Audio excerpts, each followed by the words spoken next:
In 1996, tensions simmered within the walls of California's Pelican Bay State Prison, culminating in a violent clash between two prominent inmate groups, the Mexicans and the blacks.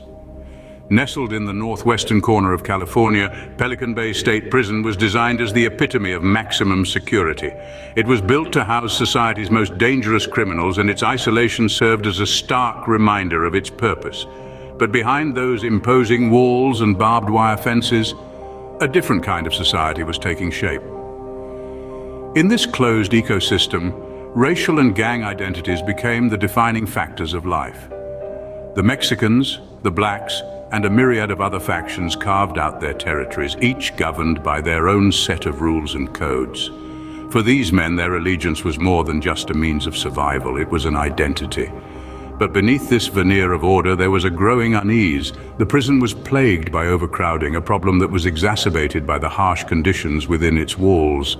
Cells were cramped, resources were scarce, and tensions ran high. It was a volatile mix that was further ignited by the racial and gang rivalries. The prison administration grappled with these issues, attempting to maintain control in an environment that was teetering on the edge of chaos. Yet their efforts often seemed like band-aid solutions, failing to address the root causes of the unrest.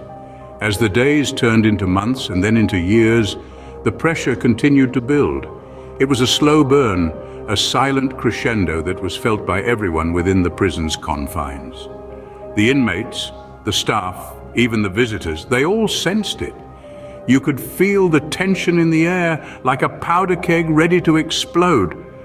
And on one fateful day in 1996, that powder keg did explode, setting off a chain of events that would forever change the course of Pelican Bay's history. But before we delve into that tumultuous day, let's take a closer look at the forces that set this explosion in motion. On the fateful day of the riot, pent-up frustrations erupted into violence, plunging Pelican Bay into chaos. That day, the simmering tension reached a boiling point, and the prison corridors reverberated with the sounds of anarchy. The prison, once a place of enforced order, transformed into a battleground, with rival groups clashing in a whirlwind of rage and desperation.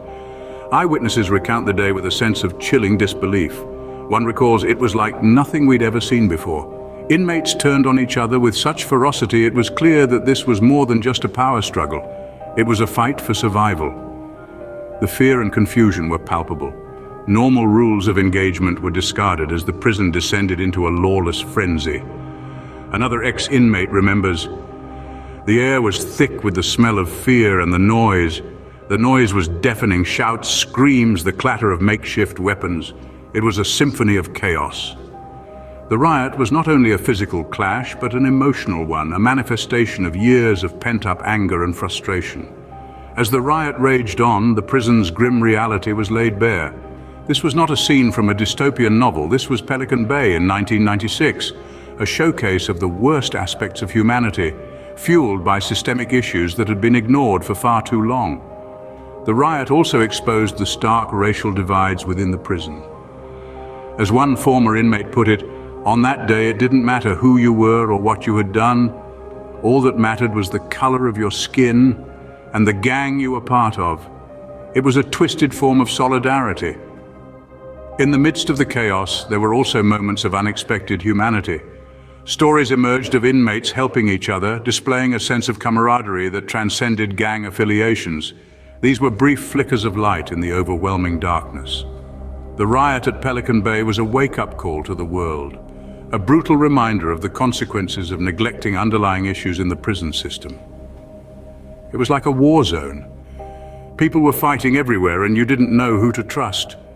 Such were the haunting echoes of the riot, serving as a stark reminder of a system in desperate need of reform. As the riot raged on, authorities scrambled to regain control, deploying riot gear and reinforcements. The situation was indeed dire. The prison staff, vastly outnumbered by the inmates, faced a Herculean task. Their objective was clear: to restore order and ensure the safety of both the inmates and the staff. The prison guards, armed with riot shields, helmets, and batons, moved methodically through the chaos. Their training was put to the ultimate test as they navigated the pandemonium, working to isolate and disperse the rioting inmates. Meanwhile, the prison administration was in a race against time, coordinating with law enforcement agencies and emergency services.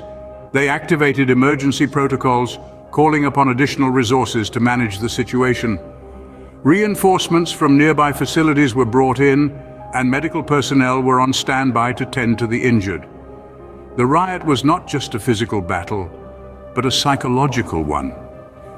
The administration had to regain control not just of the prison grounds, but also of the minds of the inmates.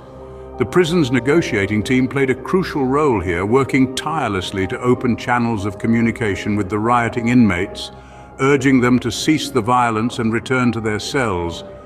As the hours wore on, the efforts of the prison staff began to bear fruit. The reinforcements bolstered the prison's response, and the negotiators made headway with the inmates. Slowly but surely, the tide of the riot began to turn. But in the wake of the riot, the prison was a different place. The immediate aftermath was a chilling testament to the intensity of the conflict. The physical toll was evident: damaged cells, debris strewn about, and the lingering smell of smoke.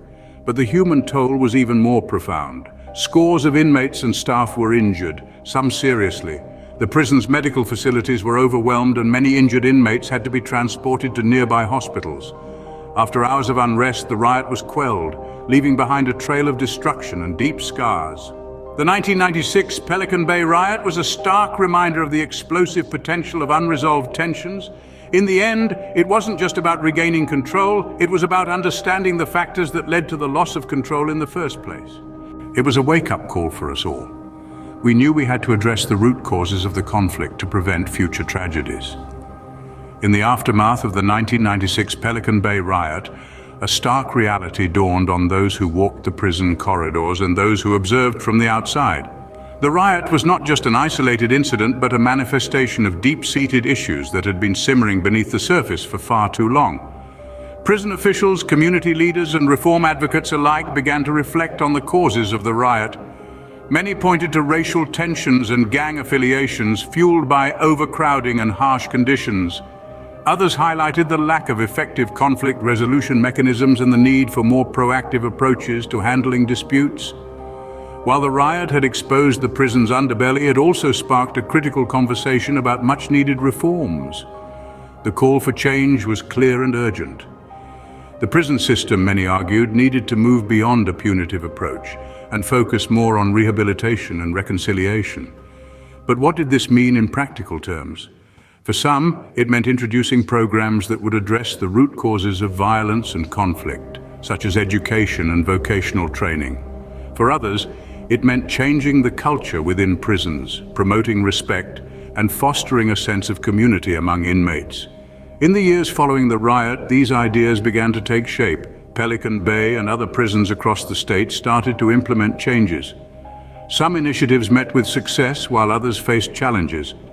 But the push for reform continued, fueled by the haunting memory of the riot. The 1996 Pelican Bay riot was a grim reminder of the consequences of neglecting systemic issues within the prison system.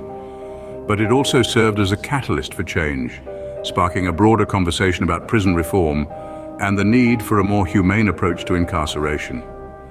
As we look back on this chapter of history, let it not just be a story of violence and conflict. Let it also be a story of reflection, reform, and the relentless pursuit of a better system. We cannot ignore the systemic issues that led to such violence. We must strive for rehabilitation and reconciliation. The 1996 Pelican Bay riot serves as a stark reminder of the challenges within the prison system and the urgent need for reform.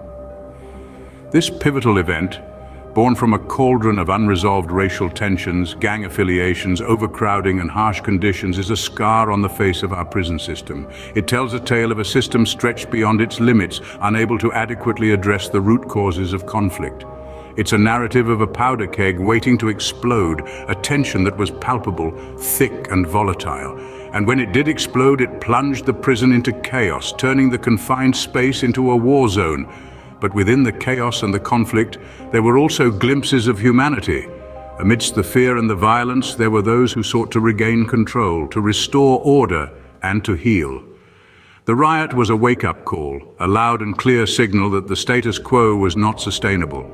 And so we come to the lessons learned and the vision for the future. From the ashes of the Pelican Bay riot, there emerged a stronger resolve to address the systemic issues plaguing our prisons. There was a renewed commitment to rehabilitation and reconciliation, to creating an environment that is not just punitive but also restorative. The challenges are significant, the path to reform is steep and fraught with obstacles. But the vision is clear, a prison system that is just and equitable, that respects the dignity of every individual, that fosters rehabilitation rather than perpetuating cycles of violence and crime. This vision isn't just for the prison system, it's for society as a whole, because the prison system is a reflection of our society. And if we strive for justice and equity within our prisons, we are also striving for a more just and equitable society. As we reflect on this dark chapter in history, may it inspire us to strive for a more just and equitable society for all.